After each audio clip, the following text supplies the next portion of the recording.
del presidente Yanukovych, considerato filorusso, dopo lunghi negoziati ha rigettato un accordo con l'Unione Europea in favore di legami più stretti con la Russia. Nel 2014 nuova fiammata di scontri tra polizia e oppositori con l'occupazione di edifici pubblici a Kiev. Le leggi restrittive sul diritto di protesta riaccendono la mobilitazione.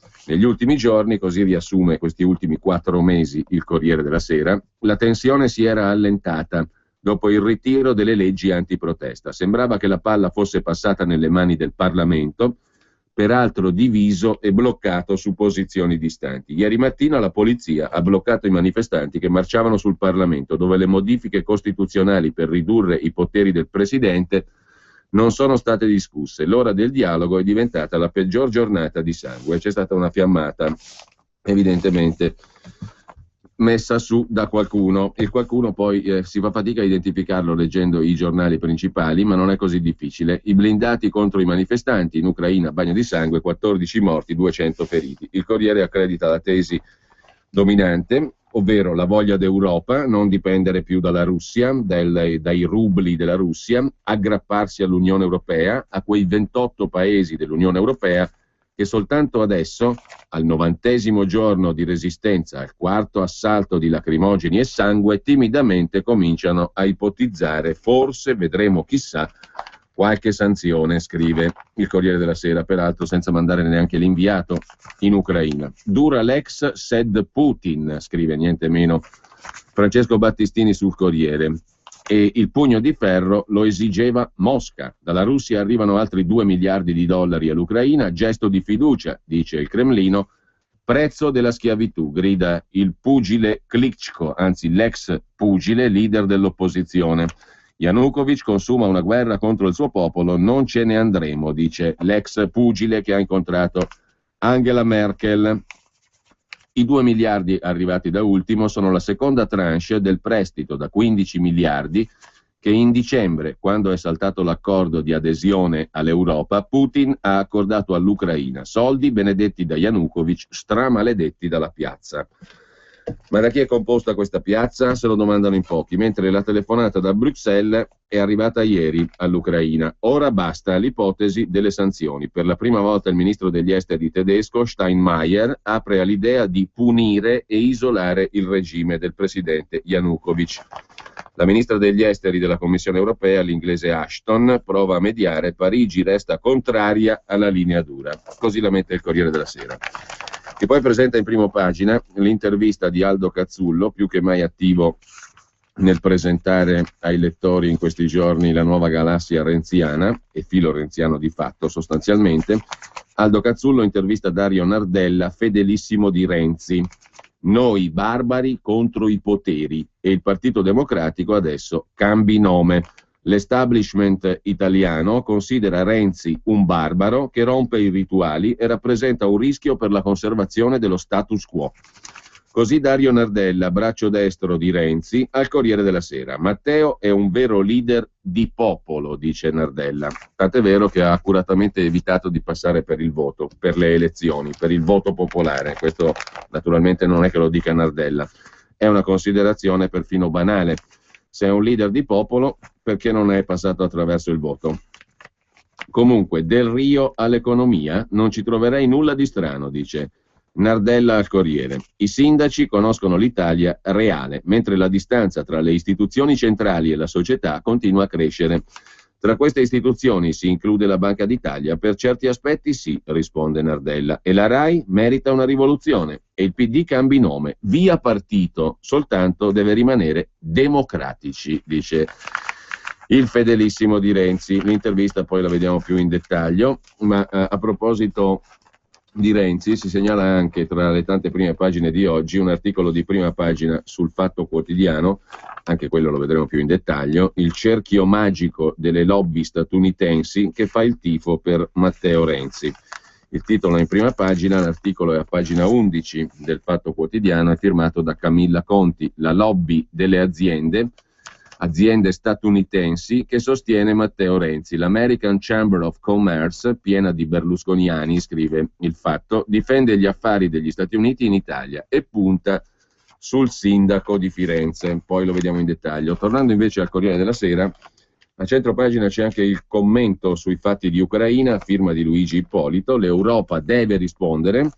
Riesplode la protesta in Ucraina, scontri e vittime. I manifestanti sventolano le bandiere dell'Unione Europea, segno evidente che gli ideali europei che sono in crisi nell'Occidente, cioè a casa nostra, offrono un simbolo potente ai nostri vicini orientali.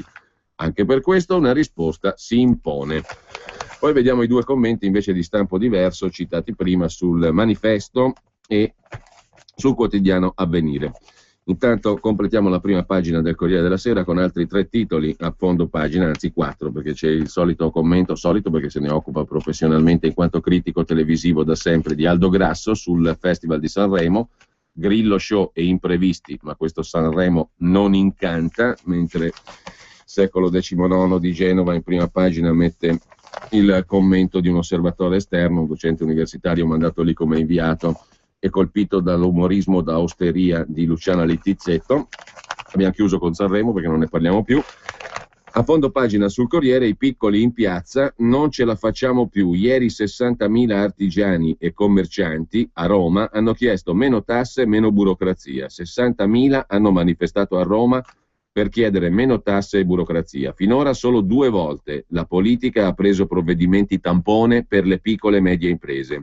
Con Tremonti, quando impose la moratoria dei debiti bancari, e col governo Monti, quando ottenne dall'Unione Europea il via libera ad aumentare il deficit per pagare i debiti della pubblica amministrazione. Problema irrisolto, peraltro. È ora di pensare a qualcos'altro, scrive Dario Di Vico in prima pagina sul Corriere della Sera. Poi c'è il caso Berlusconi, caso tra virgolette, Berlusconi e Veronica divorziano e lite sui soldi, titola il Corriere in prima pagina con articolone relativo a pagina 15. Mo ci arriviamo, la pagina si è scollata finalmente. Berlusconi e Veronica tornano single, c'è il divorzio, resta il nodo economico. Il Tribunale di Monza ha dichiarato lo scioglimento del matrimonio, trattative sulla liquidazione per l'ex moglie, in gioco centinaia di milioni, scrive Giuseppe Guastella. E ora nessuno esclude le nozze con la fidanzata Francesca. Adesso è davvero finita, dice il Cavaliere, una liberazione per me, per lei, per tutti. Tra i più vicini al leader la svolta matrimoniale di Berlusconi è considerata probabile. Chiudiamo con l'inchiesta dei pubblici ministeri di Savona, 400 morti per la centrale a carbone di Savona, la centrale di Vado Ligure, posseduta per metà da Carlo De Benedetti, protagonista peraltro di queste giornate politiche e lobbistiche. Come vedremo ci sono ancora commenti sulla telefonata del finto Vendola all'ex ministro Barca, che ha parlato delle pressioni di De Benedetti sulla formazione del governo Monti. Chiedo scusa, lapsus molto più che freudiano, del governo Renzi. Sarebbero ancora vivi senza la centrale, dice invece la Procura di Savona, 400 vittime della Tirreno Power. Tirreno Power è una società controllata a metà dalla Suez Gas de France e dalla CIR della famiglia De Benedetti. Il 50% è detenuto infatti da Energia Italia, che a sua volta è controllata per il 78% dalla Sorgenia del gruppo CIR di De Benedetti. Sorgenia che ha 1,8 miliardi di debiti con le banche più 300 milioni di debiti in garanzie, quindi 2 miliardi e passa di debiti per la società di De Benedetti, che peraltro è in trattativa con le solite banche. Sarebbero ancora vivi dunque senza la centrale, secondo la Procura, che ha aperto un'inchiesta per disastro ambientale e omicidio colposo su morti avvenute tra il 2000 e il 2007. Dichiarazione shock: senza la centrale a carbone di Vado Ligure tante morti non ci sarebbero state, 400 dal 2000 al 2007. Sorprende il numero delle vittime, sorprende che a parlare in questo modo sia il procuratore capo di Savona, Granero, che si sta occupando delle 2 inchieste sulle emissioni nocive della Tirreno Power di Vado Ligure, impianto costruito nel 1970 e ancora in funzione. Quei morti sono da attribuire alle emissioni degli impianti, dice la Procura. Ci sarebbero stati anche tra i 1.700 e i 2.000 ricoveri di adulti per malattie respiratorie e cardiovascolari e 450 bambini ricoverati per patologie respiratorie e attacchi d'asma tra 2005 e 2012. I dati emergono da una consulenza disposta dalla Procura nell'ambito delle indagini per disastro ambientale e omicidio colposo. 2 fascicoli diversi aperti sospettando che le polveri uscite dalle ciminiere di Vado Ligure siano la causa delle malattie fra gli abitanti della zona. Una conclusione alla quale i periti sono arrivati attraverso un'analisi sul tasso di mortalità in diverse aree vicine alla centrale. Il perimetro riguarda quasi tutta Savona, Vado, Cugliano e Bergeggi e in parte Albisola e Varazze, dove sarebbe stato accertato un sensibile incremento di decessi tra le zone di minima e massima ricaduta degli elementi inquinanti. Gli esperti hanno anche escluso che le patologie possano essere attribuite ad altri fattori. Per il momento nel registro indagati sono iscritti 3 nomi, 3 dirigenti, fra cui l'ex direttore generale Tirreno Power Giovanni Gosio, che ha lasciato la società qualche settimana fa, e il direttore dello stabilimento Pasquale Delia. Tirreno Power, per metà di De Benedetti, come abbiamo detto, ha replicato alle parole del procuratore di Savona, smentendo il nesso fra i decessi e i fumi della centrale, ovviamente. Il documento dei periti, comunque alla base di quanto ha detto la procura di Savona, è ancora coperto da segreto istruttorio. Nessuno ha potuto visionarlo ancora. Questi gli argomenti di prima pagina del Corriere della Sera. Per la cronaca milanese, molto rapidamente ancora dal Corriere, Milano porta la rabbia a Roma, la rabbia degli artigiani, dei commercianti, dei piccoli imprenditori, in più di 7.000 da tutta la Lombardia. Partite IVA, corteo nella capitale, le tasse ci soffocano, pazienza esaurita. C'è un fallimento ogni ora di imprese piccole a Milano e ci sono 172 chiusure al giorno. Fate un po' i conti, sono 1.700 e passa aziende che chiudono ogni 10 giorni, 5.000 al mese, 60.000 all'anno. Il calcolo è presto fatto, 60.000 imprese che chiudono, vogliamo fare una media di 2, 3, forse 4 addetti, 60.000 per 2, per 3, per 4 all'anno, cosa fa in termini di mancanza di lavoro? Con relative famiglie di coloro che perdono il lavoro, non solo l'imprenditore ma anche l'operaio, il collaboratore, gli impiegati e via dicendo. Sempre dalla cronaca milanese poi, una slot machine, anzi il gioco con le slot pubblicizzato nel film per bambini, un blitz della polizia a Luci Cinemas, filmato sul centro scommesse a pagamento, Game Paradise, gli spot prima della visione del film per bambini, fino a $500,000 di multa e nuove ispezioni. Infine, sempre dal Corriere della Sera in cronaca lombarda, invalidi e disoccupati in Italia scoperti a lavorare in Svizzera, indagine della procura di Varese con l'aiuto delle autorità elvetiche, sussidi percepiti illegalmente in 25 sotto accusa, uno dei furbetti scoperto durante un controllo al confine. Sono i furbetti dell'assegno di invalidità, operai e impiegati che abitano a ridosso del confine col Canton Ticino, in Italia classificati come invalidi, salvo però lavorare e percepire stipendio in Svizzera. E poi c'è la storia di Cologno Monzese, dove la giunta di centro-sinistra è finita male, scoperta la tangente grazie allo scontrino del caffè, appalti sui rifiuti, arrestati il vice sindaco e l'assessore, se ne occupa Repubblica, ma se ne occupano in tanti. Patrizia Sangalli parla della gara che è intercettata, Sangalli della omonima impresa di raccolta rifiuti che agisce in Brianza. Ma è grassa, il fratello Giorgio, vado a parlare oggi con l'assessore e basta, sono dei coglioni e non c'è margine. Sono i politici a contattare gli imprenditori Sangalli per fare affari e poi chiedere soldi, prima 600.000 euro, poi si accontentano di 300.000. Alla consegna della prima tranche, per essere sicuri di non venire intercettati, vanno all'appuntamento senza telefonini. Ma è grassa? Chiede Patrizia Sangalli. Vado a parlare oggi con l'assessore e basta, sono dei coglioni e non c'è margine, risponde Giorgio, il fratello Giorgio Sangalli. 14 dicembre 2013 i Sangalli parlano della gara smaltimento rifiuti di Cologno Monzese, si lamentano che il guadagno non basta, arrivano in comune a Cologno, incontrano il vice sindaco, assessore all'ambiente Raffaele Cantalupo e l'assessore all'edilizia Maurizio Diaco. Sono loro, i politici, PD, a chiedere soldi agli imprenditori, prima una mazzetta da 600.000 euro, poi si accontentano di 300.000. Ieri, per quell'appalto pilotato, la Guardia di Finanza ha portato in carcere Cantalupo e Diaco. Sono stati i 2 amministratori a contattare l'impresa Sangalli, chiedendo ai fratelli Sangalli se fossero interessati a fare affari. Parte così il nuovo filone dell'inchiesta sul sistema Sangalli, che a dicembre aveva firmato l'ordinanza, o meglio, il sistema Sangalli è stato definito così dal GIP, dal giudice indagini preliminari Claudio Tranquillo, che già a dicembre aveva firmato l'ordinanza denominata Clean City, che mandava in carcere 14 persone, tra cui il sindaco PD di Pioltello, Antonio Concas.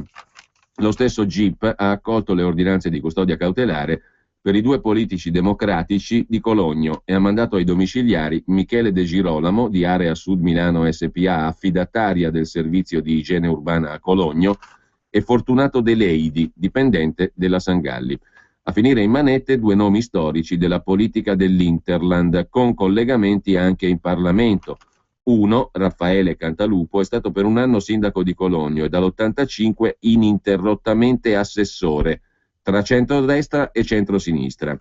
Maurizio Diaco, etichetta di ambientalista, Verdi, costruita nell'associazione Amici della Terra, eletto nella lista del centrosinistra, è stato per anni referente sul territorio di Camillo Piazza, ex consigliere regionale e dal 2006 deputato a Roma dei Verdi, poi nell'Alleanza per l'Italia di Francesco Rutelli. Da parlamentare, Piazza, vicino al ministro dell'Ambiente Alfonso Pecoraro Scanio, si è occupato delle bonifiche delle ex industrie di Sesto San Giovanni e del fiume Lambro a Cologno Monzese. A vuotare il sacco è stato Giorgio Sangalli, figlio del patron Giancarlo, titolare della omonima impresa di raccolta rifiuti e smaltimento rifiuti.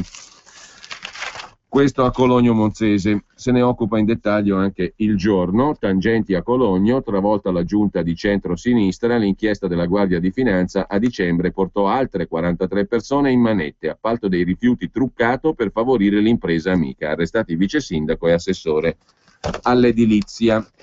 Il tutto è partito dalla denuncia di una dipendente comunale, Ilde Facchi. Segnalai i miei sospetti sui conti e mi spostarono in un altro ufficio, dice la donna. Molte le reazioni sul caso di Cologno. Reagire con fermezza e tempestività, dice il segretario metropolitano del PD Bussolati, in contrasto con la posizione della segreteria locale del PSI, esiste ancora. Cantalupo, già vicino al PSI, si è allontanato dal partito da diversi anni, ora era membro stabile del Partito Democratico. La Lega Nord affida al segretario federale Salvini una richiesta ai cittadini di Cologno: devono andare al voto.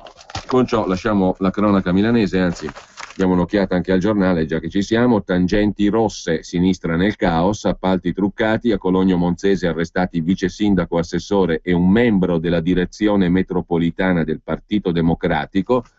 Viene da una brutta storia di immondizia e appalti la prima doccia fredda per il centro-sinistra milanese. Questione morale: ieri mattina la Finanza ammanetta 2 esponenti della Giunta Rossa di Cologno Monzese. Raffaele Cantalupo, vice sindaco nella giunta democratica di Mario Soldano, e l'assessore Maurizio Diaco, in quota ai Verdi. Nessuno dei 2 arrestati è iscritto al PD, ma che l'inchiesta lambisca il sistema di potere del Partito Democratico è evidente. Finisce agli arresti domiciliari un dirigente dell'azienda accusata di avere conquistato a suon di mazzette gli appalti, la Sangalli di Monza. Il manager si chiama Fortunato De Leidi ed è anche membro della direzione metropolitana del Partito Democratico, oltre che manager, diciamo così, dell'azienda privata che si occupa di appalti pubblici per la raccolta dei rifiuti in un territorio nel quale i sindaci contano le amicizie pure. Mentre Maroni è in allarme per il 2015, l'Expo, le grandi opere a rischio, il nuovo governo non tentenni, dice il presidente della Lombardia. Per quanto concerne invece il Comune di Milano, un dossier sulle partecipazioni, ok alla vendita della SEA che controlla gli aeroporti, lite sull'ATM, l'azienda dei trasporti. Ma vediamo la Repubblica, cosa mette in prima pagina. Le 3 condizioni di Alfano a Renzi. Mai la patrimoniale, torna il concetto, anzi non è il concetto, torna a girare l'idea della patrimoniale. Mai la patrimoniale, dice Alfano. E poi critiche al Jobs Act di Matteo Renzi, che peraltro sono solo titoli senza contenuto, e Alfano la terza condizione che pone: un garantista come ministro della giustizia. Il rebus del Ministero dell'Economia: sale l'ipotesi del professore bocconiano Guido Tabellini. Vedremo. Intanto Draghi vorrebbe il bis di Saccomanni al Ministero dell'Economia, scrive Repubblica con Federico Fubini in prima pagina. Da quando l'Europa è scivolata nella recessione, le mosse della Banca Centrale Europea e quelle dell'Italia si incrociano. Quando l'Italia sbanda o allenta la presa sui conti pubblici, la BCE, Banca Centrale Europea, Draghi, Stati Uniti, si irrigidisce. Quando invece l'Italia contraddice la sua fama di mina vagante del continente, la BCE reagisce nel senso opposto, fa qualcosa che finisce per togliere dai guai anche il governo di Roma, ci racconta il giornalista di Repubblica. Sintesi: i timori in Europa, i dubbi di Draghi sul cambio della guardia al Ministero dell'Economia in Italia. Alla Banca Centrale Europea serve un ministro del Tesoro, un ministro dell'Economia in Italia, affidabile. La BCE di Draghi è preoccupata per l'Italia fuori linea. Dalla Eurotower, cioè la sede della Banca Centrale Europea, nessuna critica ai candidati, ma la preferenza va a Saccomanni. Se il governo Renzi sceglierà di ignorare le regole dell'Unione Europea, dovrà farlo contro Bruxelles. Si occupa Gad Lerner della marcia dei 60.000, le tasse ci uccidono. È Lerner l'autore del reportage che volta a pagina 14 e 15, niente forconi ma tanta rabbia, artigiani e commercianti in piazza, basta, le tasse ci uccidono, da Milano a Roma con gli imprenditori sul treno della protesta, oltre 60.000 partecipanti alla giornata organizzata da Rete Italia che unisce 5 associazioni di categoria. Dice un carrozziere che ha partecipato alla manifestazione: l'asinello sfinito va aiutato e invece Monti, poi Letta e Saccomanni sulle nostre piccole spalle di peso ce ne hanno aggiunto ancora. Tasse, burocrazia, energia, credito, i tasti dolenti. La sconfitta dell'Europa è invece il titolo del commento di Andrea Bonanni da Bruxelles sui fatti di Ucraina. I nuovi gravissimi incidenti a Kiev, sconfitta per l'Europa, che sperava di essere riuscita a trovare un compromesso per mettere fine agli scontri. Un tentativo ancora in corso. Evidentemente Bruxelles condanna le violenze e potrebbe anche riconsiderare l'imposizione delle sanzioni. L'Unione Europea insiste, serve dialogo, e il vicepresidente degli Stati Uniti Biden chiama il presidente dell'Ucraina Yanukovych. Berlino minaccia sanzioni, ritirate gli agenti, dice il vice di Obama. Bruxelles spera ancora di poter mediare, scrive Repubblica. Torna a occuparsi di Papa Francesco Eugenio Scalfari, fondatore di Repubblica, in prima pagina con un articolo di chilometrica lunghezza, la rivoluzione di Francesco contro i mandarini del Vaticano, pagina 1, pagina 52, pagina 53. È trascorso quasi un anno da quando Bergoglio è stato eletto Papa e sono già evidenti gli effetti delle sue riforme, dice il vaticanista improvvisato dell'ultima ora Eugenio Scalfari, secondo il quale il Papa ha abolito il peccato. Questo è uno dei portati del papato, non esiste più. Per la prima volta l'istituzione ecclesiastica rischia di perdere il rango di guida, ha fatto atto di sottomissione ma ancora combatte. È cresciuto nell'ordine fondato da Sant'Ignazio, ma ha scelto un nome mai adottato. Cosa significa questa miscela di ragione e misticismo? Vabbè che è il fondatore, però 3 pagine per riflettere su argomenti centrati, diciamo così, sono un po' troppe, forse anche per un fondatore. Comunque Repubblica chiude la sua prima pagina per la politica che si fa a Sanremo, nel commento di Curzio Maltese: tra Grillo, i disoccupati e le mogli dei Marò prende il via il festival di Fazio. Ma rimaniamo alle prime pagine con La Stampa di Torino. Il governo entro venerdì, i ministri saranno 18, era stata promessa la dozzina, c'è la dozzina e mezzo, fa niente. Risolto il nodo del ministro dell'economia, scrive La Stampa in prima pagina, senza peraltro far sapere chi sarebbe. Potrebbe però essere Franco Bernabé, l'ex presidente della Telecom ed ex tante cose, e sarebbe in pole position per un ministero economico. Dalla Banca d'Italia smentiscono che l'attuale governatore Visco possa andare a fare il ministro per Matteo Renzi. Comunque Bernabé entrerà nella squadra di governo all'insegna del totale rinnovamento. Poi cosa significa Bernabé in termini di poteri geo-economico-politici? Sempre poi dalla prima pagina della Stampa, a testimonianza del fatto che il mondo anglosassone ha molto interesse a che Renzi diventi premier in Italia, c'è l'intervista al guru di Tony Blair, Mandelson. Matteo si prepari alla lotta, il vecchio ordine resisterà al potere.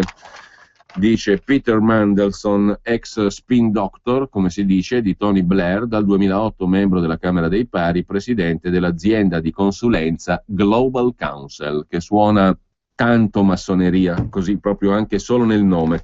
Il guru di Tony Blair dice: attento Renzi, il cambiamento è una lotta dura. Anche lui parte da zero, dovrà scontrarsi con chi vuole mantenere il potere. Come Blair presto si accorse, il vecchio ordine è capace di determinazione nel conservare posizioni. Una personalità dinamica che traspare in un volto deve emanare fiducia, ma non arroganza. È cruciale avere una squadra forte. La migliore è quella composta da persone leali tra loro e oneste con il capo. Così la Stampa riassume l'intervista di Claudio Gallo al guru di Tony Blair che parla di Renzi. Ma c'è anche un'altra intervista in prima pagina sulla Stampa, quella a Michela Murgia, candidata presidente in Sardegna. È andata male, non è neanche entrato il suo movimento in consiglio regionale. Dalle donne tanto livore e tante bugie. Una logica da branco. Nella mia sconfitta livore e bugie dalle donne. Soltanto 4 donne elette. Una logica da Ginger e Fred, dice la scrittrice sarda. Amici e nemici, pur di denigrarmi, le donne del PD hanno idolatrato anche l'odiata Santanchè. 2 giorni dopo le elezioni sarde, a cui ha partecipato per la prima volta guidando una coalizione indipendentista, Michela Murgia torna scrittrice. Oggi ricomincia a lavorare al romanzo bloccato 7 mesi fa quando decise di candidarsi. Torno al mio mestiere. Dovrebbero farlo tutti, dice Murgia alla Stampa. La politica continua. Il progetto prescinde dal mio mestiere e nulla andrà perso. È un inizio e non una fine. È un flop per l'aritmetica. Per la politica no. In 5 anni il centro-sinistra ha smarrito 65.000 voti, Cappellacci 165.000. Noi 7 mesi fa non esistevamo. Siamo partiti in 300, arrivati in 76.000. Fuori dal Consiglio regionale però. È una delusione, dice Murgia, merito di una legge liberticida e incostituzionale che premia partitini con 1/10 dei nostri voti purché si intruppino col PD e Forza Italia. La democrazia se la passa male. Siamo stati gli unici ad avere il coraggio di chiudere la campagna elettorale in piazza, quella storica delle vittorie della sinistra. Davanti a 3.000 giovani tutto sembra possibile.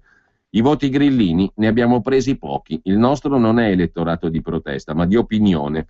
Abbiamo cercato di portare la pancia verso la testa. Una parte degli elettori voleva sentirsi dire tutti a casa, ma io non sono l'accabadora della politica sarda.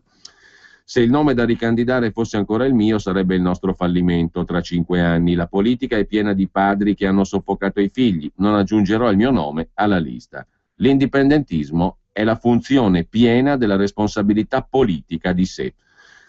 Responsabilità istituzionale e psicologica, perché l'una fonda l'altra. Il PD sardo ha chiamato Renzi chiedendo cosa fare di Francesca Barracciu, vincitrice delle primarie, che era bassa nei sondaggi. Questa è dipendenza. Lasciamo però la Stampa con il suo primo piano e con intanto l'Ucraina in fiamme. 2 pagine dedica il quotidiano torinese all'Ucraina. Fra i combattenti di Maidan, che sono gli europeisti cosiddetti, si muore per l'Europa, indossano i passamontagne e dicono scriviamo la storia.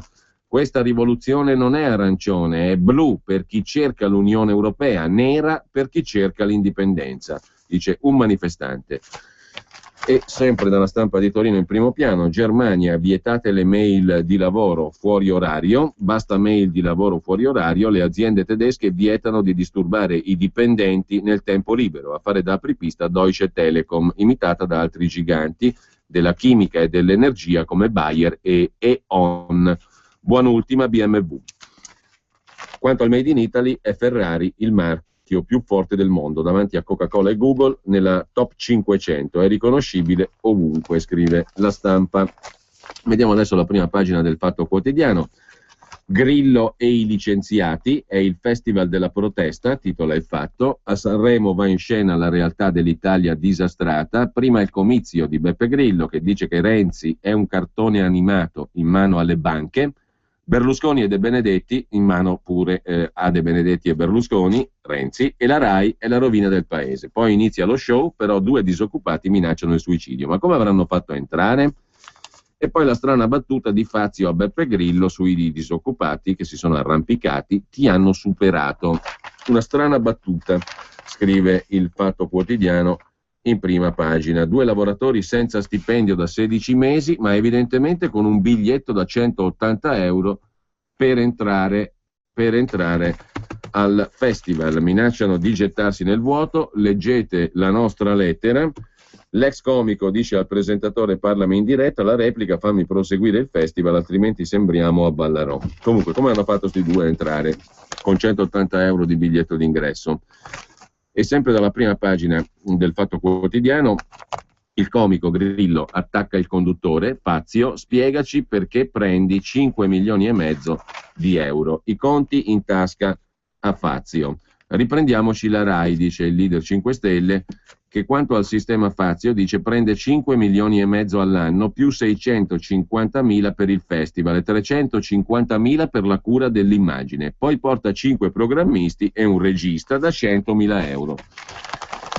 E sempre dal primo piano del Fatto Quotidiano, oggi il leader del Movimento 5 Stelle incontra Renzi, il Colle chiede 5 ministri e il web vota. Il Movimento 5 Stelle va dal rottamatore. Il presidente ha incaricato Renzi, subissato dalle richieste, una truppa arruolata da Cosentino e Verdini pronta a sostenerlo, ne parla peraltro anche il giornale. 11 senatori di centrodestra sono pronti a dare la fiducia a Renzi e la truppa di Verdini e Cosentino, l'ex sottosegretario all'economia di Casal di Principe, faccia a faccia anche con Berlusconi. Ipotesi: Fassino al Ministero dell'Economia. Poi c'è l'articolo che dicevamo sul cerchio magico delle lobby americane statunitensi che fa il tifo per Matteo Renzi. Yes, he can, or not. La questione terrà banco stasera nella capitale, a Roma, alla light dinner, alla cena, organizzata dall'American Chamber of Commerce, la Camera Americana di Commercio, a Villa Nomentana. Si potrà discutere di privatizzazioni, cartolarizzazioni di crediti bancari, alleanze Italia-Stati Uniti, ma soprattutto Renzi. A scambiarsi opinioni e azzardare pronostici saranno alcuni amministratori delegati di aziende italiane e multinazionali americane, insieme a banchieri e politici, dall'ex presidente antitrust e vice ministro sviluppo economico nei governi Monti e Letta Antonio Catricalà, all'ambasciatore Castellaneta, oggi presidente della SACE, da Leopoldo Attolico della banca Citigroup, all'ex presidente di Telecom Franco Bernabé, dato peraltro come ministro forse dell'economia nel governo Renzi. A fare gli onori di casa l'ambasciatore romano della American Chamber of Commerce, Davide Cefis. Cefis è un cognome non nuovo nella storia italiana, chiamato dal presidente Vittorio Terzi al posto dell'avvocato Marco Gubitosi, che è poi il fratello del direttore generale della RAI Luigi Gubitosi. Te capì? Pochi giorni dopo la nomina del nuovo ambasciatore degli Stati Uniti John Phillips è stato chiamato Davide Cefis dal presidente Terzi al posto dell'avvocato Marco Gubitosi, fratello del direttore generale della RAI all'American Chamber of Commerce.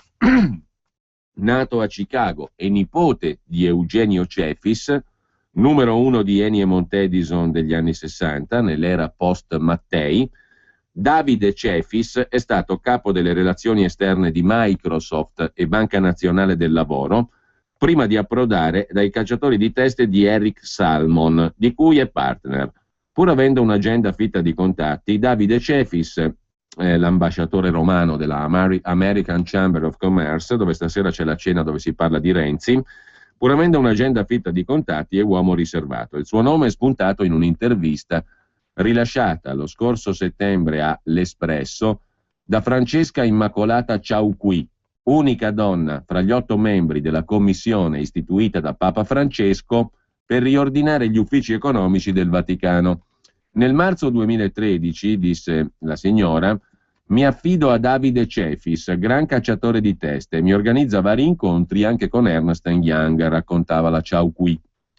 Il gran cacciatore di teste ora ha messo la sua rete a disposizione dell'American Chamber of Commerce in Italia, organizzazione privata affiliata alla Chamber of Commerce di Washington, la Confindustria statunitense, alla quale fanno parte oltre 3 milioni di imprese.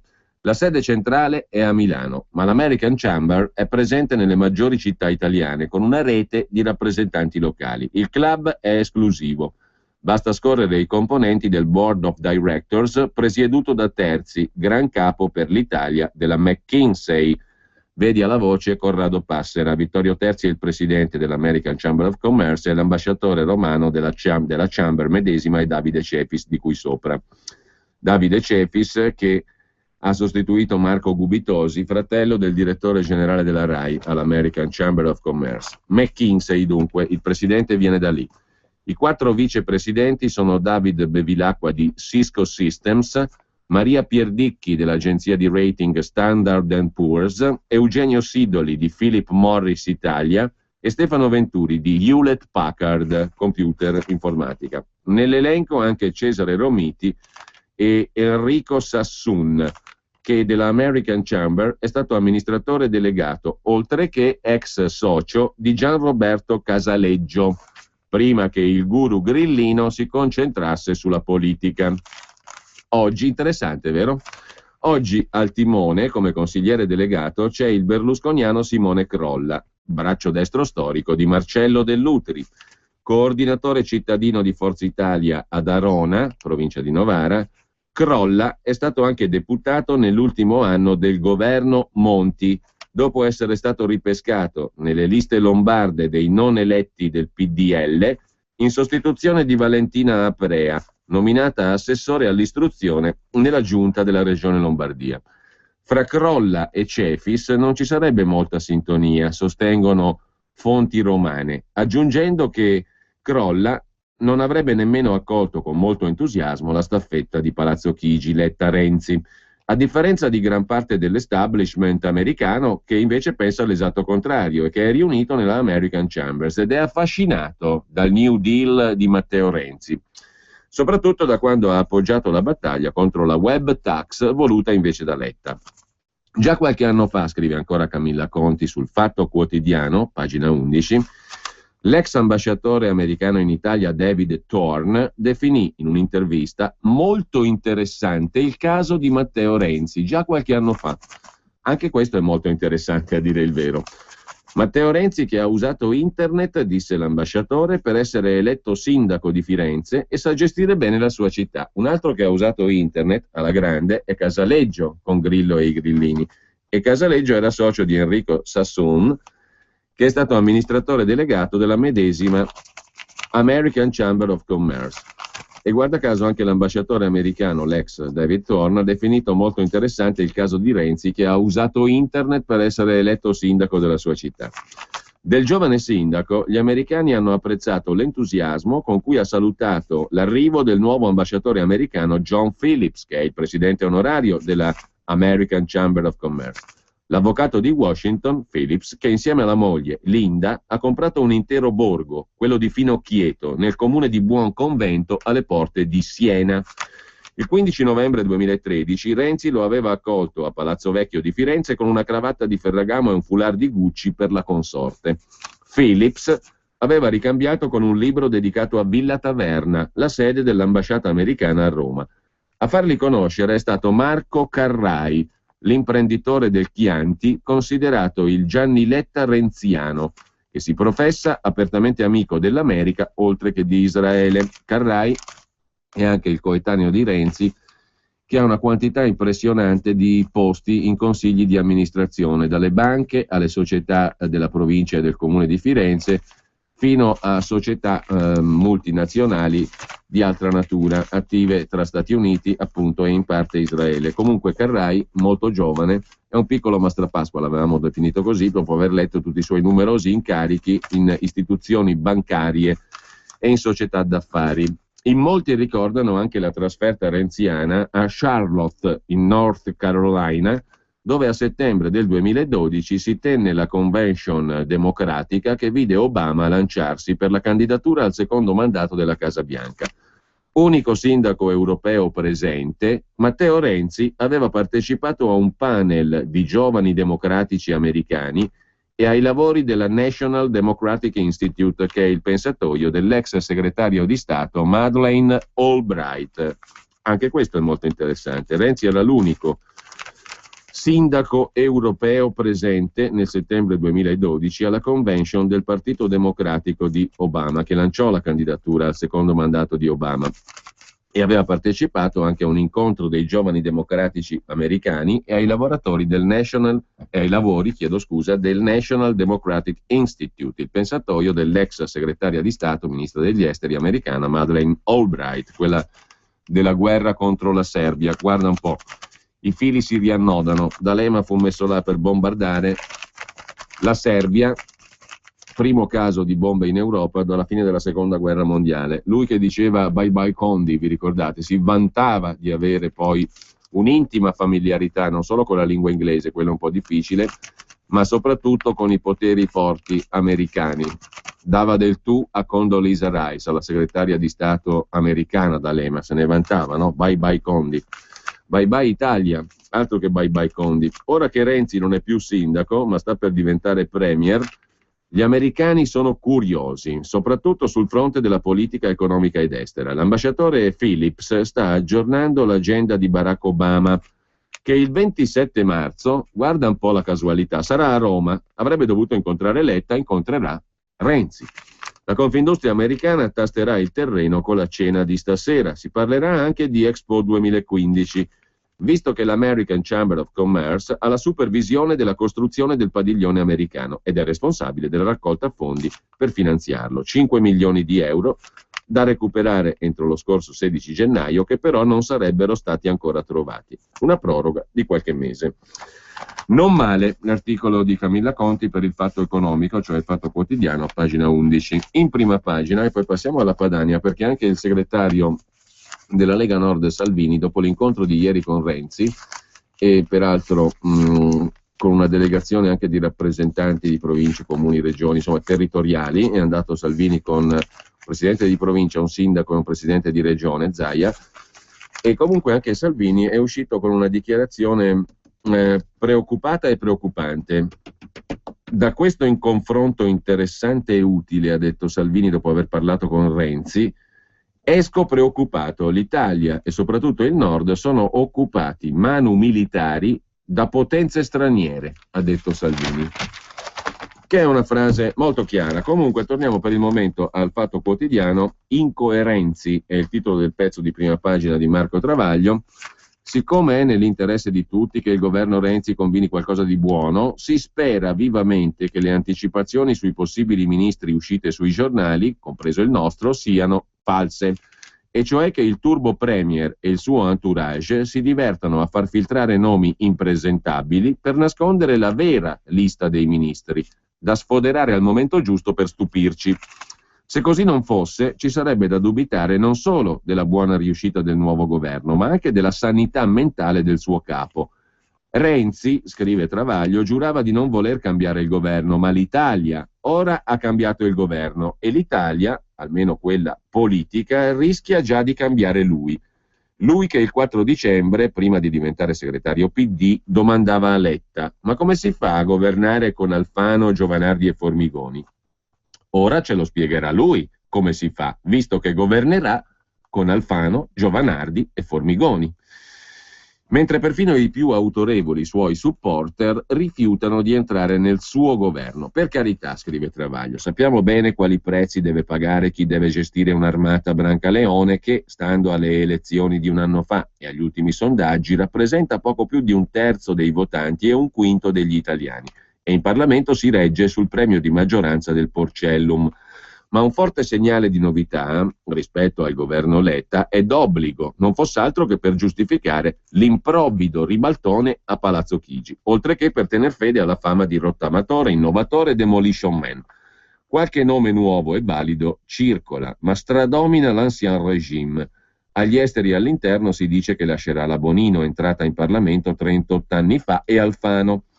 Agli esteri e all'interno. Ma come fa? L'estate scorsa esplose lo scandalo Shalabayeva. Renzi disse che se fosse stato il segretario del PD avrebbe sfiduciato Alfano, colpevole di una vicenda di cui come italiano mi vergogno, disse Renzi. Era indegno scaricare su servitori dello Stato e forze dell'ordine le responsabilità, disse Renzi. Tutto dimenticato? Si domanda oggi Travaglio. Un altro uomo forte del nuovo, scrive tra virgolette Travaglio, governo Renzi, dovrebbe essere Dario Franceschini, che qualcuno vorrebbe financo vice premier. Ma quando nel 2008 divenne segretario del PD al posto di Veltroni, Renzi chiamò Franceschini vice disastro perché aveva condiviso con Walter Veltroni la disastrosa campagna elettorale che portò al trionfo di Berlusconi. Come può un vice disastro diventare vice Renzi o suo ministro? Per l'economia si alternano fautori di una mega patrimoniale, come Barca, rigoristi come la Raiklin, aspirante banchiera londinese, il bocconiano Tabellini e i boiardi Bernabé e Padoan, o vecchi politici come Del Rio e addirittura Fassino, per dire quanto è grande la confusione sotto il cielo. Idem per lo sviluppo e il lavoro, dove sembra non si riesca a immaginare nulla di più nuovo e discontinuo di un Ichino, un Moretti, un Montezemolo, le quintessenze del vecchio establishment. La giustizia, devastata da 20 anni di leggi vergogna trasversali, chiederebbe uno sforzo di coraggio, e invece ecco un ex di 18 anni fa come Flick, il solito Vietti, che sebbene abbia scritto materialmente la porcata sul falso in bilancio pare non piaccia più a Berlusconi, Guido Calvi, l'avvocato di D'Alema e Geronzi, coautore di pessime leggi, Andrea Orlando, diplomato al liceo scientifico, e, udite udite, Livia Pomodoro, pare proprio che sia lei peraltro, la ministra di giustizia del governo Renzi, la presidente del Tribunale di Milano. Livia Pomodoro scrive e conclude Travaglio che già negli anni '80 lavorava al Ministero della Giustizia con la DC, il PSI e poi con Conso in piena trattativa Stato-mafia. Infatti la Pomodoro dovrà testimoniare al processo sulla trattativa Stato-mafia. E 3 anni fa Pomodoro concordò con Ghedini un calendario del processo Mills così lento che andò in prescrizione prima della sentenza. Cos'è, uno scherzo? Speriamo. Poi ci sarebbe da dire anche dove abita a Milano, o perlomeno quale casa ha a Milano la Presidente del Tribunale, e dove, e da chi l'ha comprata. Detto per inciso, chi sa, sa. Chi non sa, approfondisca. Mentre, sempre rimanendo al tema Renzi, citiamo subito il resoconto della Padania perché è piuttosto interessante quello che ha visto e ha sentito Salvini e quello che ha detto il segretario federale della Lega Nord. Governo Renzi, non c'è accordo su nulla, daremo battaglia. Perplessi, delusi, preoccupati, si sono detti i leghisti che ieri erano a colloquio, consultazioni, con il presidente del Consiglio incaricato Matteo Renzi. Insieme a Matteo Salvini, i 2 capigruppo della Camera e del Senato Giorgetti e Bitonci, il governatore del Veneto Zaia, il vicepresidente Calderoli e i 2 rappresentanti dei sindaci Alan Fabbri del comune terremotato di Bondeno nel Ferrarese e Massimo Sertori, presidente della provincia montana di Sondrio. Renzi aveva con sé i 2 fedelissimi Graziano Del Rio e Lorenzo Guerini, l'ex sindaco di Lodi. Con Renzi non siamo d'accordo su nulla, dice Salvini alla fine della conversazione con Renzi, che è durata 3/4 d'ora. Quello che temiamo e che abbiamo avuto come conferma oggi, ha detto Salvini, è che ci sia voglia di riaccentrare competenze e soldi. Se è così non ci stiamo e stiamo dall'altra parte. I temi di confronto e che saranno di scontro sono numerosi, partendo dall'Europa e dall'euro. Per noi non c'è rilancio dell'economia e del lavoro, il problema sono l'euro e i vincoli folli dell'Unione Europea. Renzi, ha detto Salvini, è su una posizione totalmente diversa e questo ci rammarica, ma mai abbiamo pensato di dare un voto a un governo nato dal palazzo e non dal voto dei cittadini e per giunta di sinistra. Se ci avessero stupito con effetti speciali, dice Salvini, il quale poi spiega di essere pronto alla guerra totale se il governo Renzi porterà a Roma competenze e soldi. Però Renzi l'ha già fatto capire che bisogna rivedere il titolo quinto, cioè riportare molte competenze a Roma. A differenza del Movimento 5 Stelle, ha detto ancora Salvini, noi abbiamo voluto portare le nostre proposte, insieme alle proposte anche un libro che Salvini mostra ai giornalisti, ai quali racconta di aver regalato una copia al premier incaricato Renzi. Si tratta de Il tramonto dell'euro di Alberto Bagnai. Ci rammarica la posizione di Renzi perché Bruxelles, dice Salvini, non capisce la mediazione, ma solo le voci forti, e lui non minaccerà mai di uscire dall'euro. Noi siamo sull'altra sponda del fiume. Abbiamo parlato anche del tema delle riforme, ha detto Salvini. È necessaria quella del titolo quinto, il completamento del federalismo fiscale. Su questo sfidiamo la maggioranza, ma temiamo ci sia la voglia di riaccentrare competenze e soldi. Insomma, non ci siamo, ha detto Salvini. Un'altra sfida che la Lega Nord lancia al futuro governo è quella di varare in settimana un decreto per l'esenzione fiscale totale di un anno per le zone del nord colpite da calamità naturali. Disaccordo totale anche sullo ius soli, che questo governo ha detto di voler realizzare. Mentre sull'abolizione dei prefetti Salvini invita a chiedere l'opinione di Renzi per avere delle sorprese.